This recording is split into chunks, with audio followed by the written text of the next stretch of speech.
And she said, did you know, I wasn't always a Sheikh. I wasn't always a muqri'a jami'a. She had all 10 recitations. We did an Ijazah on all of them. And she said, I wasn't always this person. In fact, I came to Islam late. We all took off our hijabs and we all, And she said, and do you know what I was wearing that day? She said, mini skirt. And I said, what? So in English, she repeats again, mini skirt.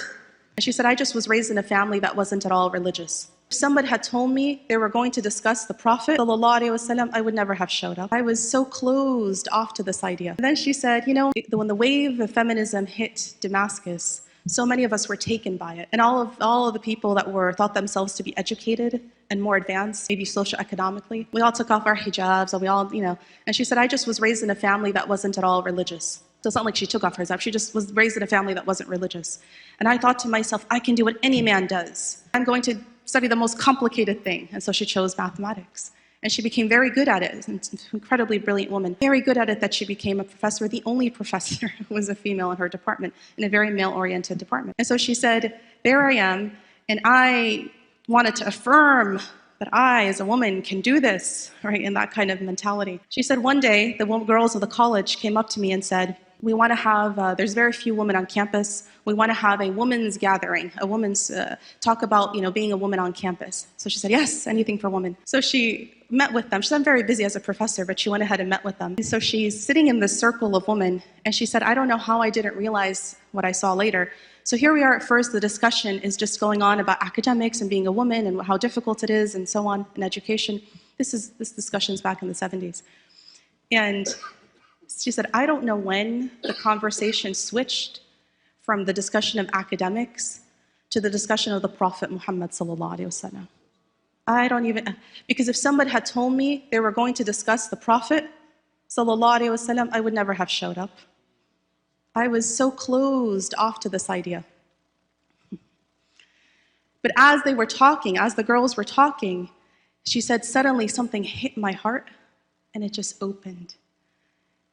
This heart that had been so close to anything related to religion, to Islam, to the Prophet, anything, was so closed off. And when hidayah is meant to come, the moment and how and on the tongue of whom it comes with, Allahu Ta'ala alam. And it just opened.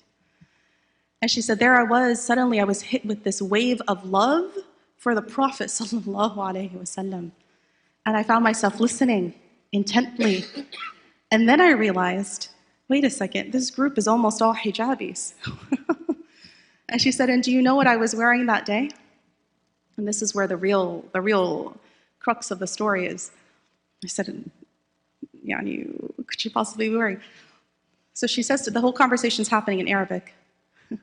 And then when she came to this point, she said, mini skirt. And I said, what? So in English, she repeats again, mini skirt.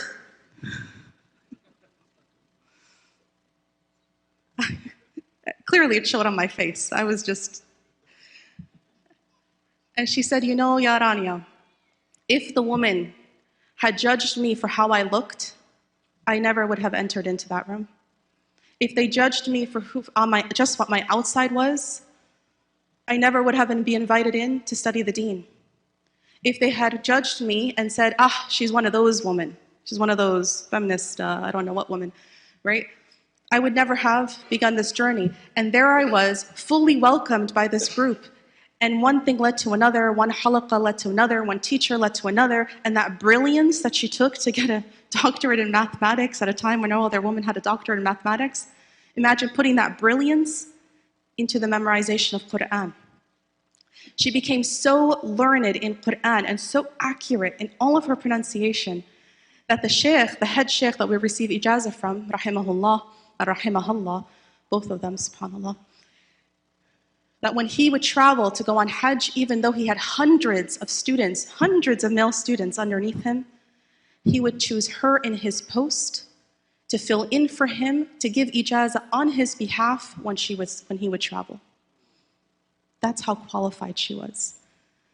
And she said, had they judged me, had they looked at me and said, oh, you can't enter the masjid like that, sister, here's a blanket. I'm being very serious. I tell this story to you because it really resonates with me. And it resonates the kind of woman that I studied with.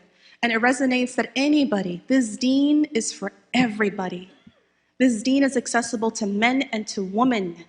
This deen is accessible to your daughters. This deen, I'm talking to the women and to the men. It is accessible to your sons. It is accessible to kids like me who grew up in America.